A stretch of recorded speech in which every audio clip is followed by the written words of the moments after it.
এই জমিন টিকে আছে আল্লাহর জিকিরে, আল্লাহর কালামের বরকতে। কোন সিটার বাটপার, সুদখোর, ঘুষখোর, কোন মদখোর, গাঁজাখোর, ফুট্টাখোর, বাবাখোর, কোন নেশাখোর, ব্যভিচারীর জন্য খোদার কসম ভোর হয় না। ফজরের নামাজ পড়বে কিছু আল্লাহর বান্দা, তাদের জন্যই ভোর হয়, তাদের জন্য ভোর হয়, তাদের জন্য সন্ধ্যা হয়, তাদের জন্য রাত কেন অন্ধকার হয়? কিছু বান্দা তাহাজ্জুদ পড়বে এই জন্য।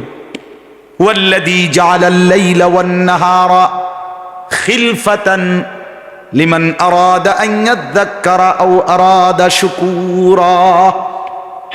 রব্বুল আলামিন বলে, তিনি আল্লাহ যিনি রাত বানান, দিন বানান পর্যায়ক্রমে, খিলফাতান, একবার রাত একবার দিন, একবার রাত একবার দিন।